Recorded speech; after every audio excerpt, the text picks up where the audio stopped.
Cette visite est un troisième assassinat, est une troisième torture, est un troisième emprisonnement de toutes les victimes entre 2021 et 2024, que ce soit les martyrs qui ont cotisé, qui ont contribué de leur vie pour que la démocratie sénégalaise, le Sénégal, ne vacille pas, ne trébuche pas, ne tombe pas. Et je rappelais tout à l'heure les propos du président Bassirou Diomaye Diakhar Faye, qui lors de sa prestation de serment disait qu'en ce moment où il jure, où il prête serment, il pense à ces martyrs de la démocratie sénégalaise, à ces blessés, à ces détenus politiques. Et il disait: je ne vous décevrai jamais. Quelle déception! Quelle énième déception que d'entendre que ce monsieur-là, président de la République du Sénégal, notre président de la République, va recevoir notre bourreau, le parrain de la torture, le parrain des assassinats politiques, le parrain des détentions politiques entre au moins 2021 et 2024. Comment comprendre que cet homme soit reçu sur le tapis rouge du palais présidentiel de Dakar, dont il s'est sauvé, littéralement les jambes au cou, la queue entre les fesses, comme un chien battu sous la pluie? Comment expliquer ce miracle, ce retournement spectaculaire de la scène politique sénégalaise, où les bourreaux sont de nouveau célébrés au palais présidentiel de Dakar? On ne peut pas comprendre ce qui se passe au Sénégal si on ne se souvient pas du statut qui a été assigné au Sénégal depuis la fin du 19e siècle par une puissance néocolonialiste, colonialiste, négrière, une puissance terroriste invétérée, la puissance française.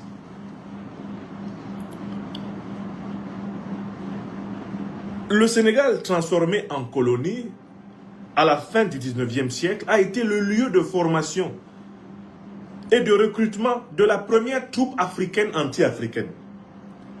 Le colon français a réussi, à partir de Dakar au Sénégal, à recruter des Africains qui devaient être utilisés pour son expansion coloniale en Afrique. C'est ainsi que dans les années 1850 fut fondé le corps à la fois ambigu et extrêmement tragique des tirailleurs sénégalais. Savez-vous que ce corps, fondé sous Napoléon, avait pour vocation d'accompagner les armées françaises dans la conquête de l'Afrique? Les premiers soldats africains recrutés par la France l'avaient été pour tuer les Africains. La première vocation des tirailleurs sénégalais était d'accompagner la France dans son expansion coloniale, et donc ils ont accompagné les barbares criminels, soldats négriers, racistes, colonialistes français dans les grands massacres en Afrique occidentale française, AOF, et en Afrique équatoriale française, AEF. Voilà la vérité. À partir de la fin du 19e siècle, dans l'équation géopolitique et géostratégique des criminels négriers, racistes, colonialistes et néocolonialistes, impérialistes français, il était question de faire du Sénégal la vitrine de la domination française sur l'Afrique noire. Il était question donc de donner à l'élite politique sénégalaise une éducation néocolonisée modèle, qui servirait de cachet, qui servirait de modèle, de paradigme, de parangon, d'étalon pour soumettre toute l'élite de l'Afrique noire. Voilà comment le colon français fonda à Dakar plusieurs de ses écoles coloniales les plus importantes. École de médecins, école d'instituteurs, école d'administration. Le Sénégal était le laboratoire de la colonisation française en Afrique. Dans la tête des dirigeants français, il n'a jamais été question que le Sénégal change de statut. Voilà pourquoi, à l'occasion de la pseudo-indépendance que De Gaulle et Foccart ont reconnue à une quinzaine de pays africains à partir des années, la fin des années 50, le statut du Sénégal fut exemplaire. Il a été question dans tous les pays anciennement colonies françaises ou territoires sous tutelle française d'imposer des dirigeants qui ne voulaient pas la véritable indépendance de leur pays et qui, sous couvert d'assumer une indépendance haute surveillance, continueraient à faire les quatre volontés de Paris. Ces dirigeants avaient vocation à accepter de demeurer sous le contrôle militaire des troupes françaises. C'est le cas du Sénégal jusqu'à l'instant où je vous parle. Bien que inspirés et poussés littéralement par les masses populaires sénégalaises et la pression de l'Alliance des États du Sahel, eh bien, les dirigeants sénégalais ont fini par demander à l'armée française de débarrasser sa présence visible. Sa présence invisible est demeurée au Sénégal. L'armée française y est toujours présente de deux façons. D'abord, à travers ses conseillers, ses attachés militaires qui sont toujours opérationnels, ses instructeurs qui sont toujours opérationnels, à travers ces militaires déguisés dans les ONG, dans les associations, où ils font semblant de venir pour des missions humanitaires alors qu'ils ont des fonctions militaires, et à travers la domination psychologique, intellectuelle, culturelle que la France continue d'exercer sur l'écrasante majorité de l'élite politique sénégalaise qu'elle a nourrie au petit lait de l'esprit de vassalité.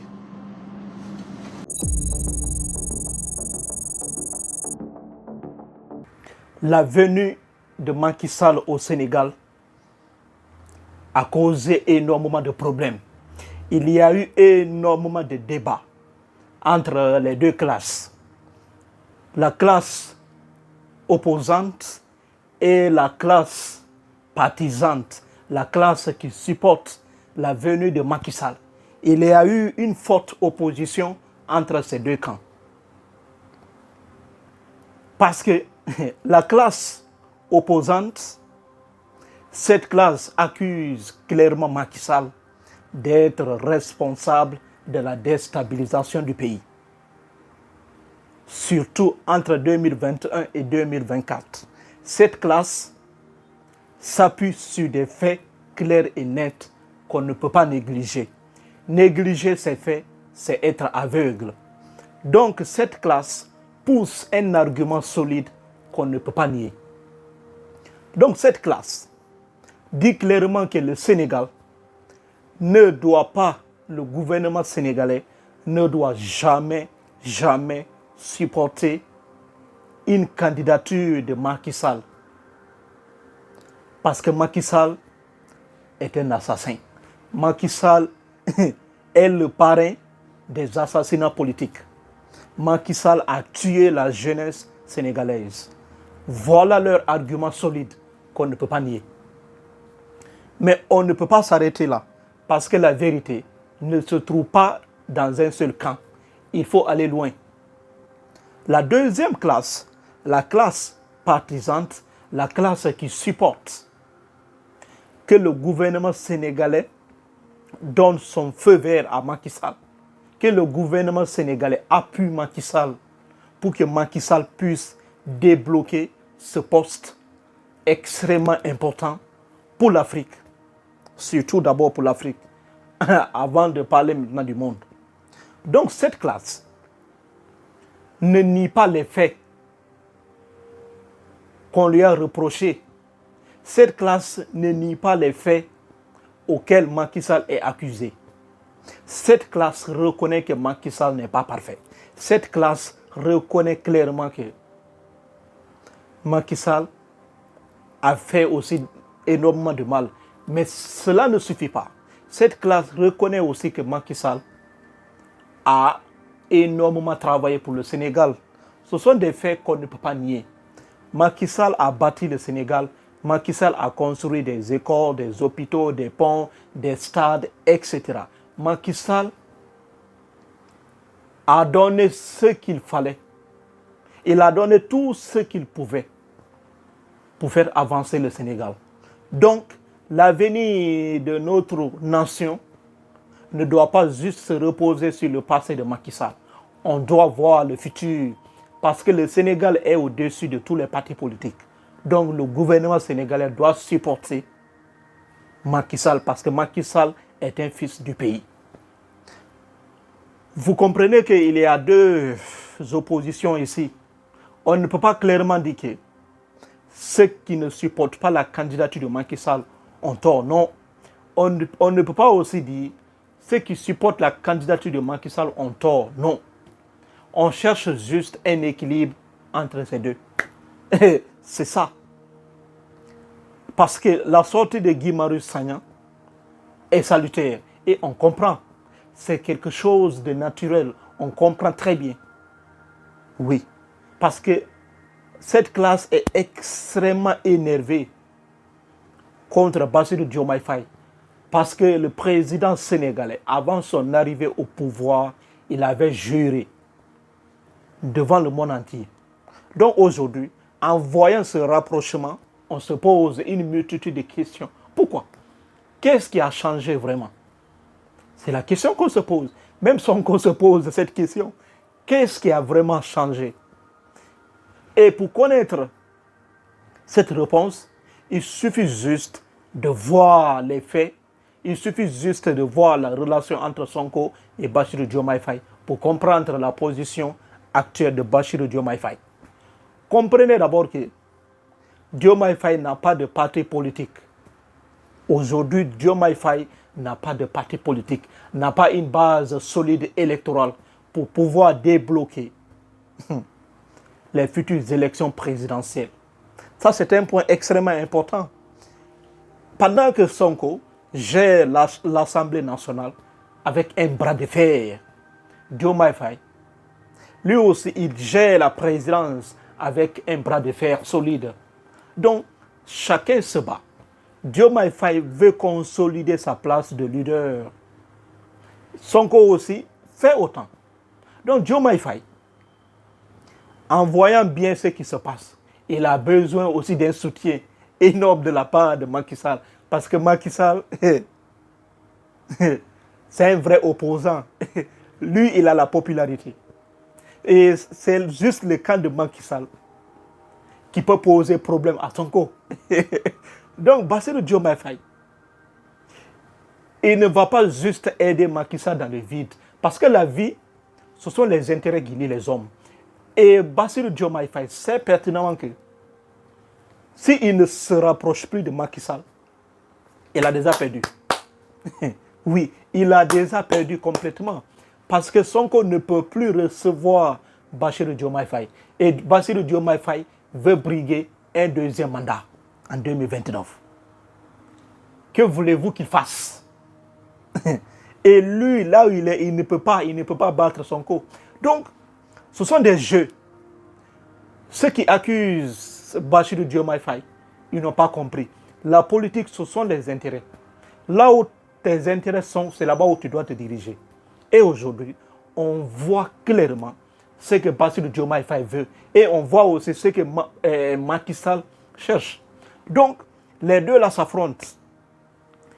Ceux qui disent que Bassirou Diomaye Faye a trahi parce qu'il avait juré de faire rayonner la justice. Il avait juré. Mais on se pose une série de questions. Macky Sall a-t-il été poursuivi par la justice sénégalaise et il a refusé de se présenter? C'est la question. S'il n'y a pas une plainte déposée, si la justice sénégalaise ne s'est pas levée, pourquoi Macky Sall ne devrait-il pas s'y rendre? C'est la question qu'on se pose. Macky Sall a bel et bien le droit de venir au Sénégal quand même. Oui, parce qu'il n'y a aucune plainte contre Macky Sall au Sénégal, hors même d'Afrique. Soit disant que Macky Sall doit être arrêté. Il n'y a pas un mandat d'arrêt international. Et Macky Sall est un fils du pays. Ça, il faut le reconnaître. La vérité ne se trouve pas dans un seul camp. Lorsque les gens disputent, il faut voir très bien les faits. On peut accuser Macky Sall, mais Macky Sall est libre de se déplacer. Tant qu'il n'y a pas de plainte contre lui, tant qu'il n'y a pas un mandat d'arrêt contre lui, il peut bel et bien venir au Sénégal. Et s'il y a un problème, il pourra s'expliquer avec ses avocats. Moi, je ne vois pas là où il y a problème. Vous pouvez l'accuser. Mais pourquoi cette plainte ne tient-elle pas? Parce qu'on veut voir la plainte. Et la sortie de Franck Niamsi, on comprend. Lui, il va extrêmement loin. Il va même aller chercher les origines, etc., l'origine de cette colonisation, etc. Il va aller jusqu'à dans les années 1950, 1920, comme ça, 1800 même, avec des faits historiques. que le Sénégal a toujours été un laboratoire de colonisation, etc. On comprend tout ça. On comprend tout ça. Mais ce que vous refusez aussi de comprendre, c'est vrai, le Sénégal a été, je peux dire, le centre d'exploitation des colonies, oui, françaises d'Afrique. La France a utilisé le Sénégal comme une arrière-cour de déstabiliser tous les autres pays de la région. Parce que c'était un foyer essentiel. C'est là-bas où on regroupait tous les Africains qu'on les traquait un peu partout dans la région et on les embarquait dans les bateaux pour aller combattre pour la France en Europe. Ça, ce sont des faits qu'on ne peut pas nier. Et donc, c'est une tradition qu'on voit aujourd'hui, ce qu'il dit. Mais moi, je ne vois pas ça comme une trahison, comme une colonisation, c'est-à-dire une nouvelle colonisation, parce que c'est le même système qui continue. Non, ce n'est pas le même système qui continue. Le Sénégal d'aujourd'hui a une institution plus solide que presque tous les pays de l'Afrique de l'Ouest. Pourquoi ne parlez-vous pas de ça? Le Sénégal aujourd'hui a une institution très solide. Plus que même le Cameroun, plus que même mon pays. Oui, le Sénégal a une institution très solide. Pourquoi? Cela n'a rien à voir avec la France-Afrique. Parce que les Sénégalais se sont battus. Les Sénégalais se sont battus pour avoir des institutions extrêmement fortes. Et c'est la leçon que nous devons apprendre de la part des Sénégalais. C'est un fait clair. Aujourd'hui au Sénégal, la liberté d'expression qui existe au Sénégal, le pouvoir est démystifié au Sénégal. Le Sénégal n'est pas comme les autres pays africains, comme la Guinée, la Côte d'Ivoire, etc. Non, comme le Mali, Burkina Faso, Cameroun, RDC. Non, le Sénégal est un pays différent aujourd'hui. Parce que les institutions sont solides. Aucun humain ne peut prendre toute une institution en otage au Sénégal. L'affaire est révolue. On a tous été colonisés par la France, mais certains pays font quand même de leur mieux, comme le Sénégal. Donc ce sont les institutions qu'on voit. Et aujourd'hui, le Sénégal nous montre des exemples clairs et nets. Ce n'est pas une question de colonisation, ce n'est pas une question de laboratoire, etc., laboratoire de colonisation où on traquait les Africains un peu partout, on les amenait au Sénégal et aussi on les embarquait dans les bateaux pour aller en Europe combattre ou bien vers l'Amérique, etc. Donc c'est le même système qui continue. Il y a un contrôle total, les bases militaires invisibles. Tout ça là, on comprend. Mais qu'en est-il de leurs institutions? On juge un pays qu'à travers ses institutions. L'institution sénégalaise est plus forte que celle du Cameroun. Oui, ça c'est un fait. Normalement, l'institution sénégalaise aurait été une institution extrêmement corrompue, comme les autres. Mais pourquoi l'institution sénégalaise est complètement différente des autres? C'est la question qu'on doit se poser. Ce n'est pas la France-Afrique, cela n'a rien à voir avec la France-Afrique. Si réellement cette institution était corrompue, Macky Sall aurait pu gagner l'élection. Parce que Macky Sall, il avait supporté un membre de son camp et lui, il a perdu l'élection. C'est le camp révolutionnaire de Sonko qui avait gagné l'élection, pas Steph. Donc ici, cela n'a rien à voir avec la France. Ce sont les humains qui prennent leurs responsabilités. Et les Sénégalais ont pris leurs responsabilités. Le Sénégal aujourd'hui fait l'honneur d'abord de leur pays, mais aussi fait l'honneur de toute l'Afrique entière. Que c'est possible d'avoir des institutions solides, même si on collabore avec la France. Parce qu'aujourd'hui, beaucoup pensent que le problème de l'Afrique, surtout l'Afrique francophone, c'est la France. Tout ce qui nous arrive, pof, c'est la France. La France est ceci, la France est un État terroriste, la France supporte... Non, cela n'a rien à voir. Ça, je vous l'ai dit. Nous devons prendre nos responsabilités. C'est un échec total. Si tu échoues, il ne faut pas accuser la France. La France n'a rien à voir dans ça. On peut bel et bien avoir des institutions solides. Le Sénégal en a fait, le Ghana aussi en a fait. Donc, beaucoup de pays africains, il suffit juste de résoudre les problèmes internes pour prendre votre responsabilité en main. N'accusez pas la France. La France n'a rien à voir dans ça. Même ce que Bassirou Diomaye Faye fait actuellement avec Macky Sall, cela n'a rien à voir avec la France. C'est la conscience même de Bassirou Diomaye Faye. Parce que lui, il a ses propres ambitions personnelles. Ce n'est pas la France. La France n'a rien à foutre aujourd'hui du Sénégal. Ça, je vous le dis. Au Sénégal, les institutions sont fortes. Mais nous, on est aveuglés. On voit tout. Quand ça tourne mal, on dit c'est la France. Attention. On a notre part de responsabilité. Et le Sénégal a montré le chemin. On va se limiter là pour ne pas que la vidéo soit longue.